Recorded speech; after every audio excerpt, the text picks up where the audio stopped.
Evening, everybody. Welcome to another instalment of Next Level Coach this time, but with a scorer's spin on it, which is going to be an interesting one for everybody to be able to, as I said in the post, unlock a bit of a superpower to get as much as you possibly can out of your scorer. And Marie is going to speak to all the things that the scorer can do and offer, and enhance the coaching experience. So I'm going to pass over to you, Marie. If anybody does want to ask questions, please either raise your hand or chuck your mic on. Otherwise, if you can keep mics on mute if you're not speaking, that would be great. Thank you. Over to you, Marie.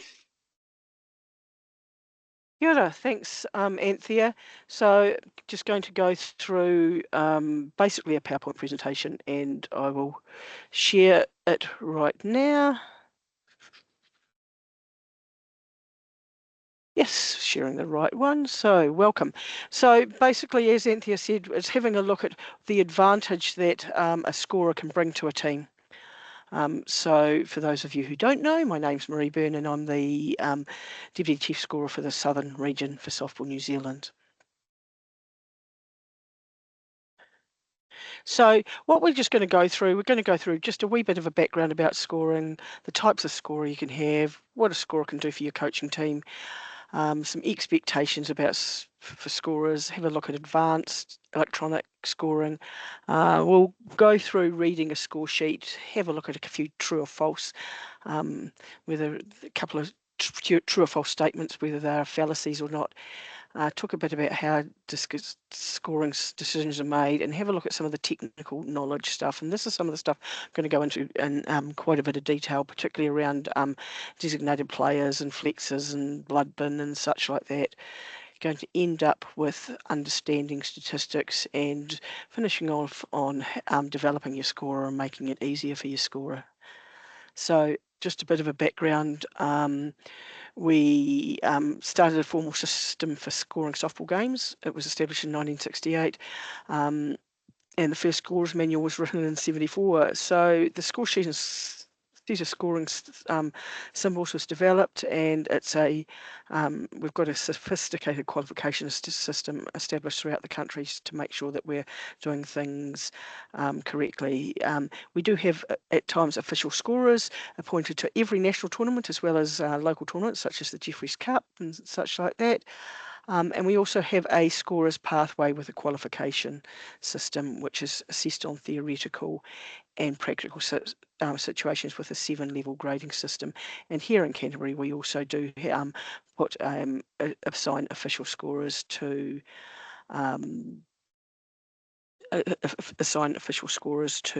Premier Games.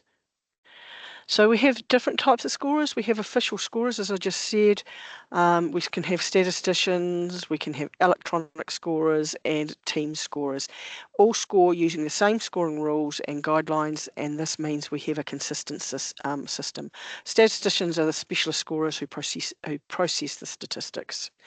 And we'll talk a bit more, but just touch on electronic scoring a bit later on. During a game, a scorer will keep track of a lot of stuff. So no matter what level they are, they'll be keeping information. Training scorers ensures that they're able to keep record of other things as well. And so a properly scored game can be used in protest situations to show judiciary decision makers what's happened. It can be used by media to report what has happened, by selectors who are unable to see the game, and by coaches to refresh individual game knowledge. But wait, there's more. A good team scorer should be able to provide important resources to the arsenal of a coach. You'll be able to get statistics, both team stats and individual player stats. Qualified scorers need to show rule knowledge, and this can help you during a game. A good scorer will keep track of what's happening in a game, in a tournament, where other teams fit in a picture, but also things like the tied team score. How many of you realise that the tied teams, that the final score may not be used when working out what teams go through if points are tied? A good team scorer will be able to keep track of that for you. During the game, if the opposition team haven't done their substitutions, if they haven't touched bases, are they batting in order? The scorer can tell you those sort of things and also keep you out of trouble as well. So a good scorer can be the difference between winning and losing a game.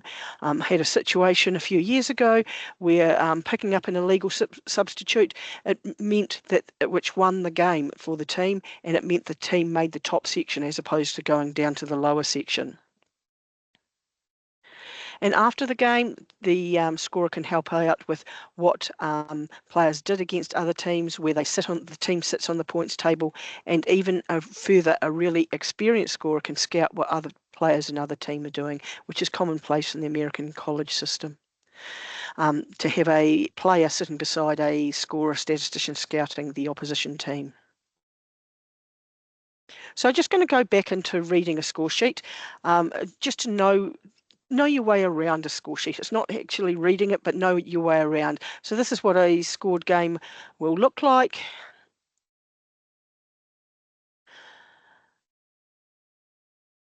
So we start off, there's the blank score sheet, and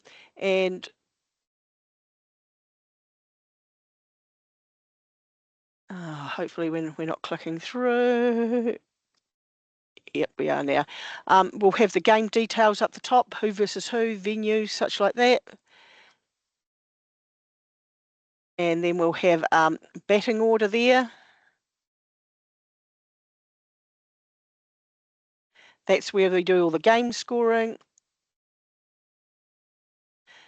The innings are up the top there.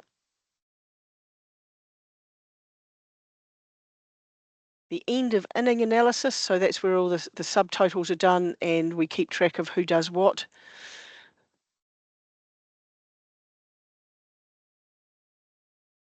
So the run score, we have the runs scored, the hits, strikeouts. At the side there is the batting, running, fielding analysis.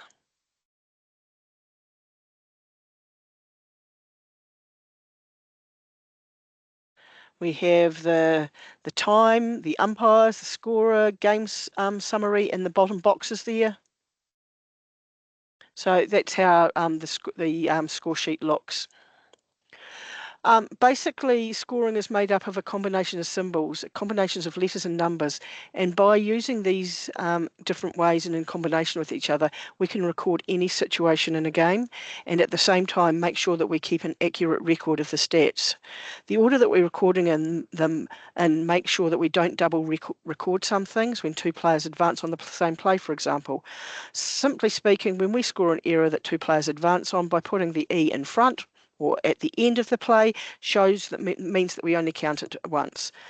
Another example, we use numbers in three ways, obviously with a 1, 2 or 3 in the middle of the diamond to show the outs. We sometimes will use it in a circle, which shows which refers to the action while another batter is batting, or effectively just by itself naked in the scoring that shows the fielder or the place in the field where the ball was hit. We can go into more details about what a symbol is used for later on, and we can also, if you want to, we can go into some further sessions. So I'm just going to go into some true-false statements here. So if you'd like to raise your hand if you think the following statements are true. Okay, first statement, pitchers can't make errors. If you think that's true, raise your hand. Nobody's raised their hand, so that's good. Oh, Belinda has. Belinda. Sorry, False. Marie, it was actually just me putting my fat cursor on it. I didn't mean to push Okay. it. Pitchers can make errors, okay? That's the number one myth, okay? All outs that advance runners are sacrifices. Put your hand up if you believe in that. Good. Nobody's put their hand up. Excellent. That shows that's false as well. Only sacrifices are scored on bunts that advance a runner with less than 2 down, and where a catch is caught in the outfield and a runner scores after the catch. The runner's got to score again with less than 2 down. If a thrown ball hits the runner, it's an error to the thrower. Put your hand up if you believe in that.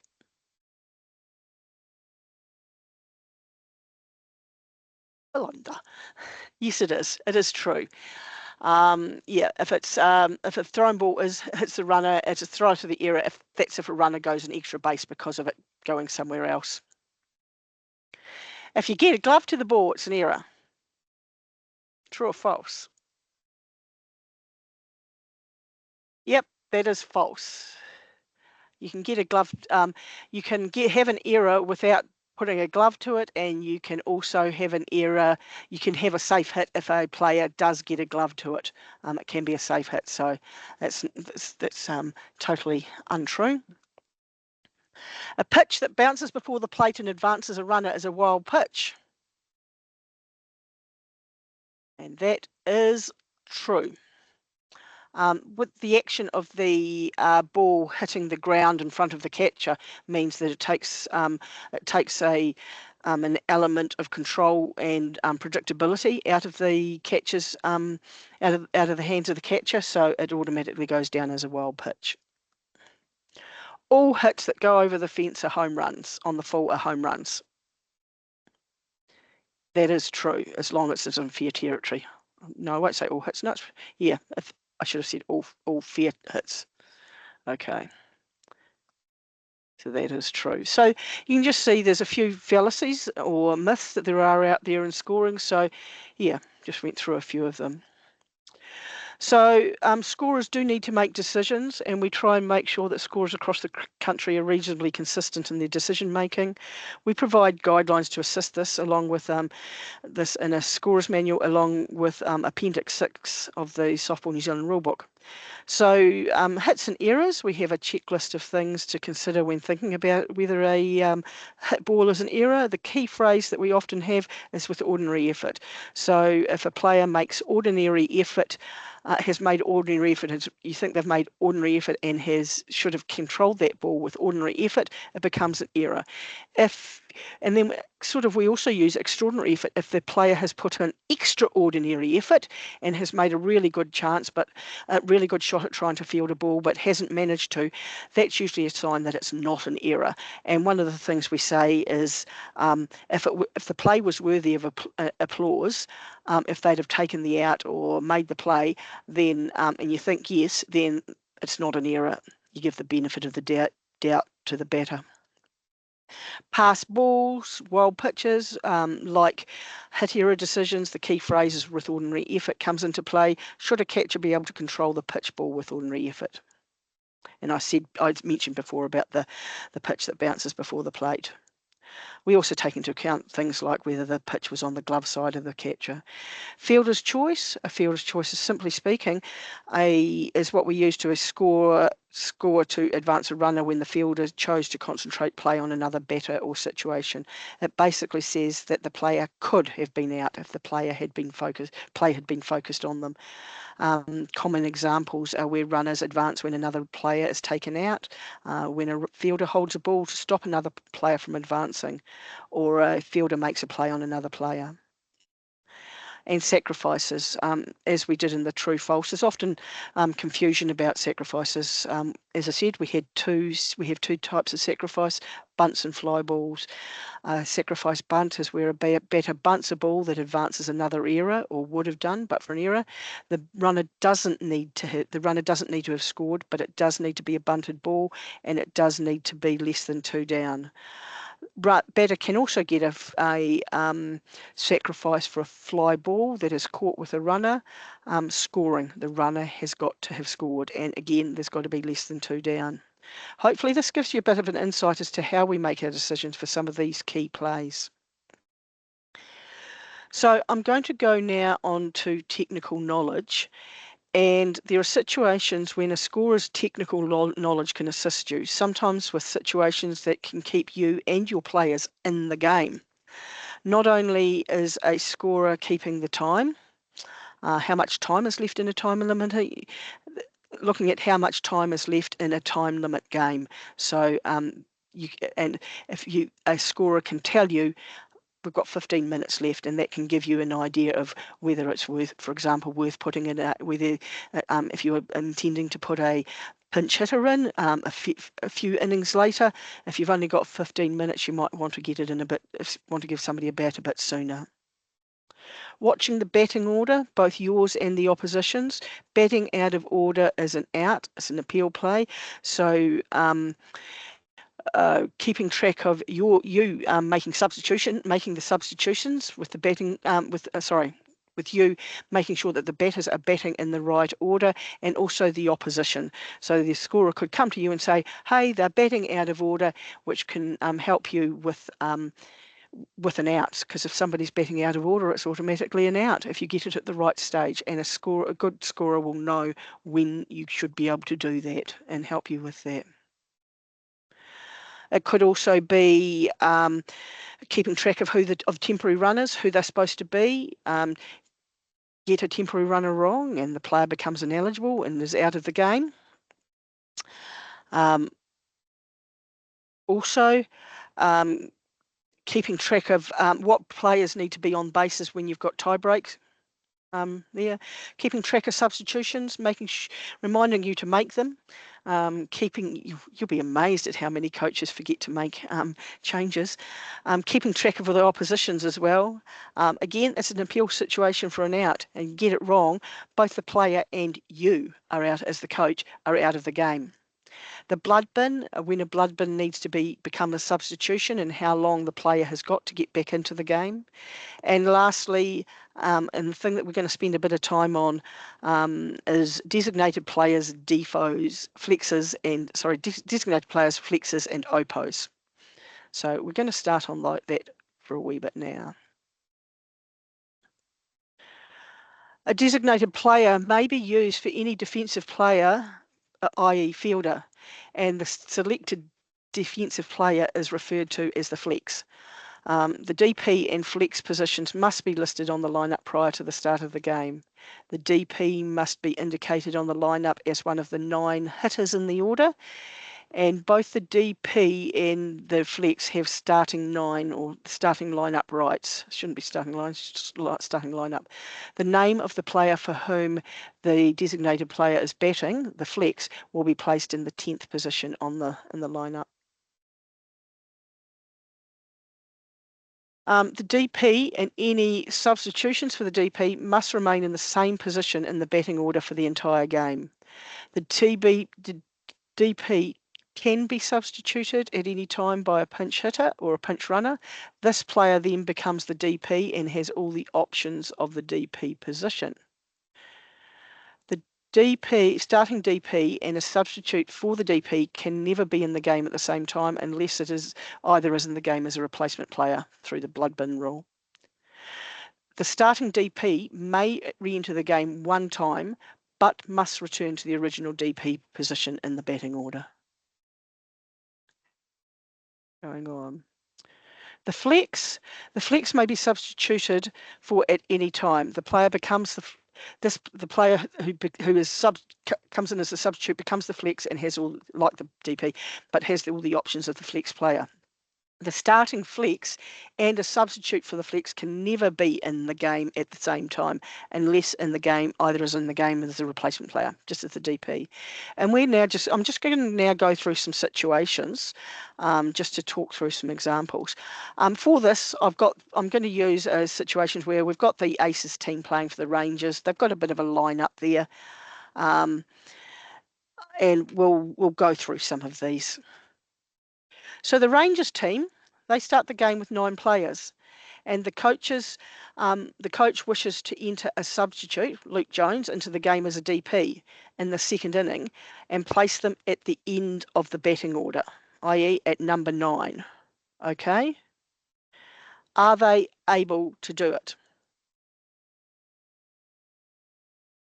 No, they can't. Okay, if you start with 9 players, you can't add a DP. Okay, same as similarly, if you start with 9 players and don't start with a DR, a designated runner, you can't then add a designated runner. Okay, so your DPs and your DRs have got to be in the lineup at the start. You also need to make sure your flex, if you're using a DP, is listed. The DP, John Smith, he's hit a pitch ball. He's got a double. The coach then substitutes DP Smith with Aaron Andrews as a pinch runner. Can the DP Smith return to the game? The answer is yes, he can. Okay, and he just comes back in as the DP. Then we have the next situation where Stephen Green is batting second and the DP, John Brown, is batting fourth in the lineup. In the second innings, the coach, he wants to have the flex, who's Mark White, come in and bat for Stephen Green, as he thinks that the flex, Mark White, can bat anywhere in the lineup. Is it legal? No, it's not, because the flex can only come in to bat for John Brown in the 4th place in the order, in the batting lineup in the 4th position. Stephen Green is in the 5th, is batting second, so he can't go into that place in the lineup. The DP and the flex may change over. Okay, so the DP may replace the flex on defence. This will reduce the number of players in the game from 10 to 9, and that often happens at the start of the game with pitches. So, but I'll explain that situation in a bit more detail further on. As I said, the starting DP may re-enter the game one time, but must return to the original DP position in the batting order. The starting DP or substitute may be replaced in the offensive lineup by the flex as a hitter or a runner. This reduces the number of players in the game again from 10 to 9. The DP, if the DP re-enters and the flex was batting in the DP position, the flex shall return then to the number 10 position. Okay, so if the flex comes on to bat for the DP and then the DP comes back on, the flex goes back to number 10 and they play defence only, or they can leave the game. However, if the flex has returned to the number 10 position, they're not considered to have left the game. So that's a bit different with the DP has been considered to have left the game. Simply speaking, because when you have a lineup there with 10 players and the flex comes into the lineup, they're still in the game. They're in that starting lineup. However, when you and the DP leaves, there's no 10th position for the DP to go into, so they actually have left the game. So that's where the difference is with those. So going to go into a few legal situations, not lawyer-wise, but game legal situations. So this is a situation. So the lineup has John Smith listed in the lineup as number 4 in the batting order as the DP. Tom Brown is listed as the flex player at number 10 in the order to play as the pitcher. And this is the situation I was getting at earlier. When the lineup cards are being reviewed by the teams at the pre-game meeting, the coach advises that he wishes to start the game with the DP, John Smith, pitching. So at this point, the team goes down to 9 players, and it's not a substitution at this point. Okay, in the 5th innings, then, the coach wants Tom Brown to come back in and pitch. He announces to the umpire he wants the flex to return to the number 10 position in the lineup, and the Smith to resume as the DP. Okay, so that's totally legal. So we've been looking at DPs and flexes, but now we're bringing in another player, OPOs, or offensive players only. The DP can play at defence for any player at any position, and when they do go in and play at a different in a different position, that becomes a positional change. For example, John Smith, who's the DP at number 4 in the order, and Tom Brown is the flex playing as pitcher. Mark White is the shortstop playing at number 5 in the order. John Smith can change positions with Mark White and play as shortstop. Mark White then becomes the OPO, the offensive player only. Brown stays in as the flex. Smith and White stay in their same places in the batting order. Smith at number Smith at number 4 and White at number 5. None of these players have been considered to have left the game. They're all part of the starting lineup. So, got a situation here. The defensive player, who's the flex, right, for whom the DP is batting again, he starts the game in the pitching position. In the 5th innings, the flex bats for the DP. Is it legal? Yes, it is. The flex can come in and bat for the DP. Then the flex legally, so the flex is legally acting as the pinch. Sorry, I'll start again. This is tongue-tying. The flex legally acts as a pinch runner for the DP. Later in the game, after that, and then the next innings, the DP re-enters. The flex returns to the number 10 spot in the starting lineup. Is this legal? Yes, it is. Absolutely fine. Okay. So the flex can come on and run for the DP. A team is using 10 players in their lineup with the DP batting at number 3 in the order. The flex is playing right field. In the 1st and the 3rd innings, the DP gets on base, and each case, the flex is put in to run for him. Is this legal? Yes, it is, but, here's the big but, the DP then can't come back in after the 3rd innings, can't re-enter a second time. Either a new player from the bench or the flex must come into number 3 in the order. So as soon as it's like the DP has gone out, they've re-entered, and so gone out in the 1st for the with the flex coming on to run, so they've gone out of that starting lineup. The flex, the DP re-enters, so they've re-entered. So they're part of the DP is part of the starting lineup, is able to have one re-entry. Okay, so they've done their re-entry. So when you bring on the flex again, which is fine, you cannot bring on the DP again. So you have to bring a new player in. Can be the bench, or the flex can come into that number 3 position in the order. Now some situations that can't happen, okay? The DP, John Smith, he's number 4 in the order, and he switches to play defence at shortstop, not the flex, so it's not the flex at shortstop in the 3rd innings. The coach then puts the flex, who's Tom Brown, into bat for Mark White, who was the shortstop at number 5 in the order.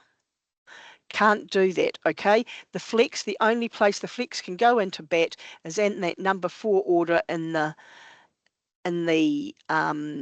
number 4 position in the order.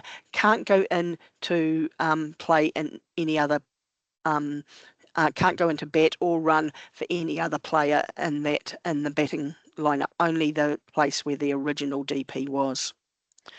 The next situation, John Smith, again, he's the DP, he's batting for Tom Brown, who's the flex, he's the pitcher at number 4 in the order. Chris Collins entered the game in the 4th innings as a substitute for Tom Brown, the flex, right? So he comes into pitch. In the 5th innings, right, the coach informs the umpire that Tom Brown will be re-entered to bat, but this time for John Smith at number 4 in the order. Chris Collins, though, will still continue as pitcher. Can't do that, unfortunately. Both Tom Brown and his replacement, Chris Collins, can both not be fielding at this. They can't both be fielding at the same time, so that can't happen. Okay.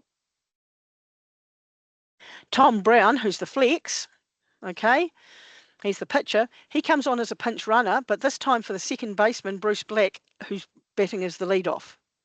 Again, the flex cannot come into a different place in the batting order.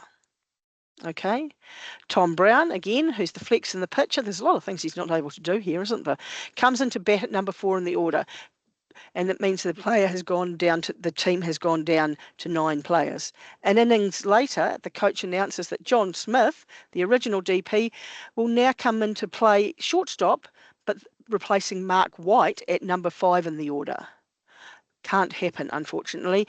It was originally in position 4, can't come back into position 5, okay? And that's the same for any substitutes. You put a substitute in for any player in the batting order, when the original player re-enters, they've got to go back into the same position in the batting order. They can't go into somewhere else. So that's just a very quick going over the DP and DFO. Does anybody have any questions on that or any situations they'd like to ask about?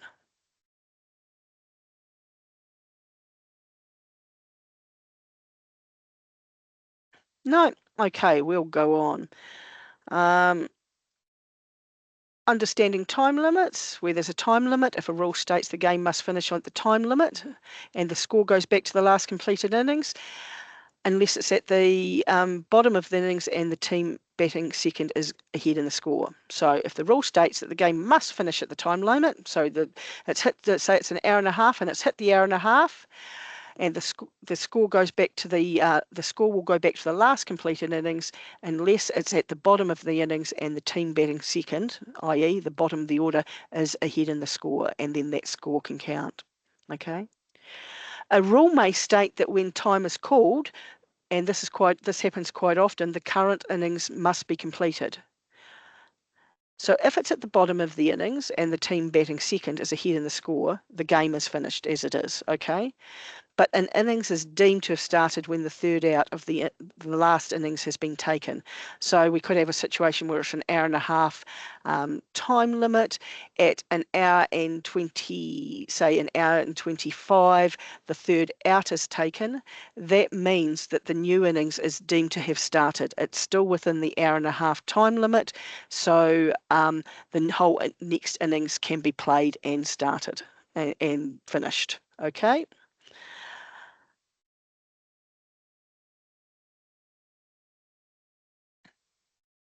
Blood bin. So understanding blood bin, a player, John Smith again, he can be, for example, he can be removed from the game under the blood bin rule if the umpire deems there is uncontrolled bleeding and or blood on uniforms. A replacement player can come on for John Smith, and Smith has until the end of the next innings to come back in without it being considered a substitution. The replacement player can be any player not in the current playing 9 or 10 if you're using a DP. It could be both a player on the bench or a player that has already been substituted out of the game. But once the next innings is over and if John Smith is not fit to play, a substitution must be made. So we'll go into that. So you've got the top of the third innings, for example, and John Smith, he slides into second and cuts his leg open, and the umpire, he's safe, but the umpire rules, well, sorry, you've got to leave the field because there's all this blood, you're bleeding. So a replacement player, so that's called a replacement player, can come on, and that replacement player can be, as I said, somebody off the bench or somebody who's already been in and out of the game, and they can come on to run, and they've got until the end of the fourth innings to get John Smith right again. If it goes then to the top of the fifth innings and John Smith isn't right, then the coach has got to make a substitution, and that substitution as a coach is either going to be if you've brought a substitute on, you can keep that same substitute on. If you've brought a replacement player who hasn't played, that player can become a substitute. It could be another player who's on the bench could become a substitute, but it can't be if it's somebody that had already been, the replacement player is already somebody that had been substituted out of the game. It can't be that person coming in for a substitute if you have to bring them on in the fifth innings or another innings past that fifth innings. Understanding the temporary runner. So where this rule is played, when there are 2 outs in an innings, okay, temporary runners may come in to run for the pitcher and catcher if they're base runners, and that's the pitcher and catcher who are the ones in the lineup as the pitcher and catcher. The temporary runner must be the last player who has been who's been through the batter's box who is not currently also a base runner. So it could be the last out, or it could be a runner just scored. So if you've already got another runner who's on the base, you've got 2 runners on the base, for example, a runner at 3 and a runner at 2, and the runner at 2 is who gets to 2 is the picture, for example, you then have a look at who's the next player. It can't be the one that's ahead of him, who's the runner on base on 3. So you'll possibly have to go to the one the person in the order before that. Okay.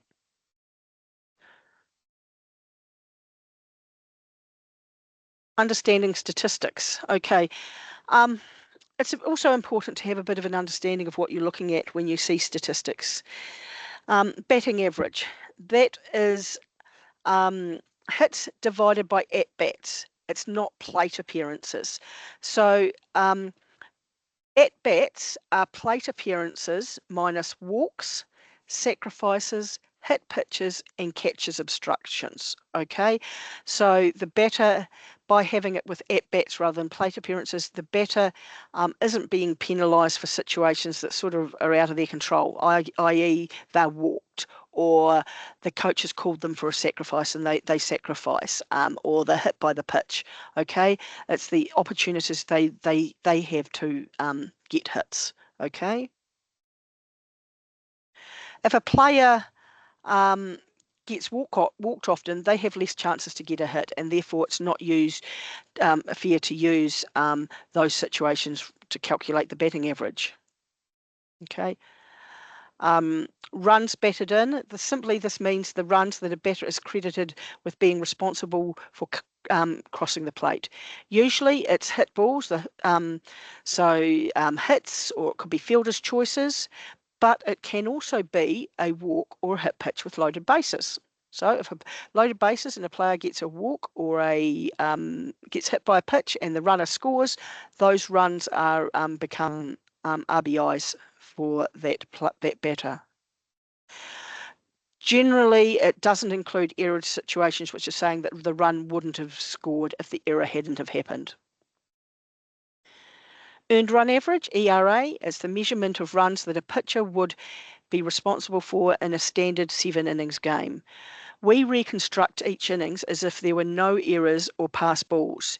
Everything else are considered to be situations that the pitcher is responsible for. So we go back and we'll count back. And so when what we call reconstructing an innings, once we get to the third out, for example, if there's errors, and we say, for example, there's an E6, well, that would have been an out, that's the first out, and go down, and once there would have been 3 outs under that reconstructed, anything past there can't be an earned run. So sometimes you might have a situation where there've been 2 outs, okay? We've got 2 outs, and then the next player comes on, hits the ball, it's dropped by the left fielder as an error, so FE7, okay? Under reconstruction, that would have been the 3rd out, but then the next batter hits a automatic home run, okay? Now, that scores that runner on 3, okay? But under reconstruction, neither of those 2 runs are counted as earned runs because the innings would have finished already with that error. So sometimes people think, oh, how come a pitcher there's no earned runs there when I saw an automatic home run? It has to be earned runs. That's the situation where it wouldn't happen. Reach base average, sometimes also called on base average, in addition to safe hits, it measures the times that a batter reaches base, for example, with walks, hit pitches, errors, and sometimes with fielder's choices. Okay, so that can also, where the batting average doesn't include the errors and the walks and such like that, the reach base on base average does.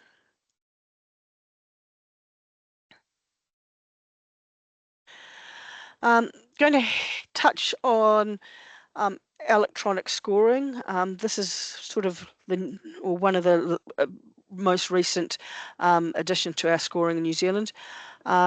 We currently use iPads and the iScore app, which is the official app that we, as I said, currently use.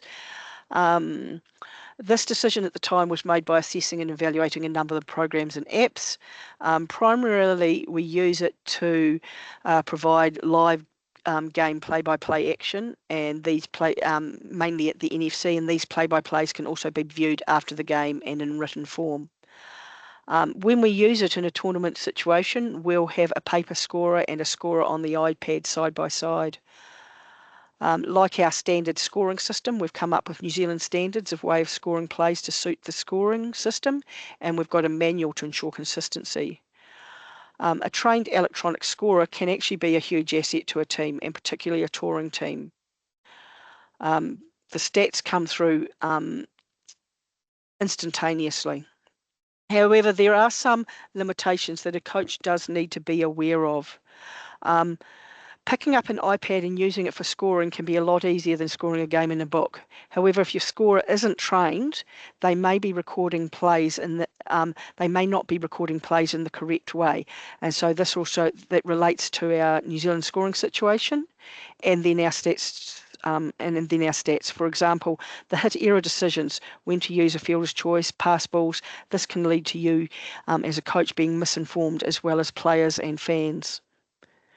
One of the most complicated things to record is substitutions. So scorers that aren't quick at doing this can get lost and fall behind. So most of the time when we score a play on paper, we are able to go back to it and fill in the details. However, with electronic scoring, we've just got to keep going. We can't go back, or it's very hard to go back. So there are limitations on that. If you're a coach that likes to look at a scorebook during the game, it's very difficult to do this with a scorer who's only doing electronic scoring. And we really only encourage the most experienced scorers to score both paper and electronically at the same time. And even then, there will probably be situations where that experienced scorer will revert to only one form of scoring if a lot is happening, and often that will be paper scoring and catch up the electronic later. The statistics that are generated by the iScore app are not always the same as the official way we record statistics. It's geared towards American baseball. An experienced scorer may know how to edit the statistics after the game, but it's important to realise that the stats you see from iScore may be different to the official stats if you haven't got an experienced scorer editing the stats. Earned runs are one of those major differences, along with the on-base average. It's important to note that I'll go on first of all. Sporty. So here in Canterbury and throughout the country, we've got the Sporty app, which again is electronic. There is a ability on it to score electronically. You're putting in your lineups, you're scoring, and most of the time the scores are entered with post-game editing. There is the ability to score real time by you record the players when they're out and then the runs scored, but there are limitations because you're only doing outs and because you're only doing when runs scored. It's very hard to keep track of runners as they go around the bases. And so often you don't know who's going around the bases from the Sporty app, and you don't necessarily know who's scoring because you can't see the lineup. And sometimes if the opposition team hasn't put in the players, the lineup in, you don't know who's doing what. So recommend that if you do live scoring, you're also doing you're recording the outs and the runs as they score. You've got the scorebook there alongside of you to make sure that it's the right. You're recording the right score. It's very easy to miss a run if you're trying to score live. Internationally, with WBSC, we do electronic scoring, but the official record is the paper. We have supplementary recording on with a second score sheet and also electronic. So it's important to note that we will never replace paper scoring. Well, this is what everybody says with electronic scoring. Paper scoring will still be the official records of the game. Electronic scoring, while it's good, there are, as I said, the limitations. If the power goes down, if an iPad or a device overheats, again, if a whole load of things are happening and the wrong player is put in and you have to try and go back and feed the right player in, you need that paper backup. So that's why, because the paper has that definitive record. So all of this is well and good, but it's really important that when you have a team scorer, to be realistic with your expectations of the role that the scorer can play within your team. Firstly, how long a scorer has been scoring and at what level is really, really important. Okay, how experienced are they? Are they trained and qualified? You can't expect somebody who has picked up a scorebook this year for the first time to do everything that we've touched on here. Also, you can't expect a newly qualified badge holder to be able to do a lot of that either. So it's important to communicate with your scorer about what you would like and expect and whether the scorer is able to provide it. Okay, don't expect them to provide something that's beyond what we call beyond their pay scale, not beyond their pay scale, but beyond their ability. Okay. It's also to recognise that a team scorer is part of your team and that you let the scorer know what part you want them to be. Okay.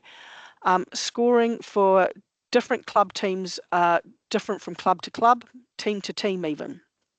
And a club team, scoring for a club team will be different to scoring for a rep team and then different again from scoring for an international team.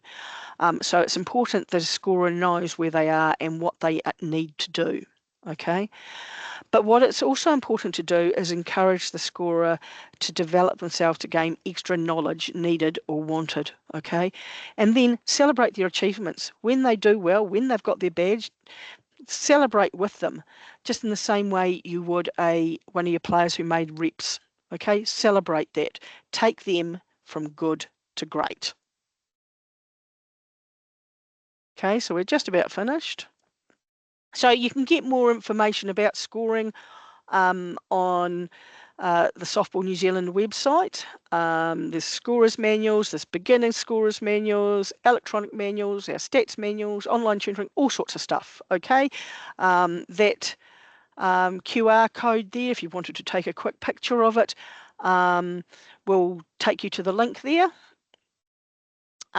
So a good scorer will be a key part of your coaching resources. Okay, and a good scorer can be the difference from between winning and losing a game. But that for a scorer to become a good scorer, they have got to be developed and encouraged. So don't expect a good scorer to become a great scorer without helping them out. And that, I think, I'm at the end. Is there any questions?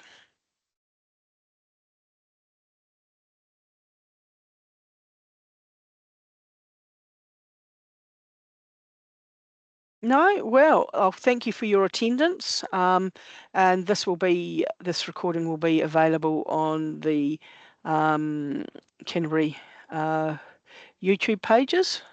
Won't it, Anthea? Yes, Anthea's nodding, I think. Yeah, she is. Yep, yeah, it will be. And so thank you for coming on in. Thank you very much, Marie. As usual, a lot of knowledge taken from your session. Thank you very much for the coaches and scorers that have joined us in this session. Certainly, if you do have any questions that you think of afterwards, sometimes it can be intimidating to ask right now, do feel free to get in touch with myself or Marie. Well, I'll just point you in the direction of Marie. She's got all the knowledge. But this will be up on our YouTube page. It will also be popped up on our website as well with a link to the YouTube page. So if there's any information within it that you want to go back on, you can do so. But other than that, thank you very much, Marie. Thank you. Have a good evening, everybody. Thanks very much. Okay, bye. Yeah, bye. Thanks very much, Strings and Marie. Appreciate your time, guys. Thanks, Cheers. Jason. Bye. Awesome. Thanks. Take care, guys. Talk soon. Yeah. Thank you, Marie. That bit about your DPs and all that was quite hard to understand. But I think if we go back on the recording, yeah, it was just like you virtually have to see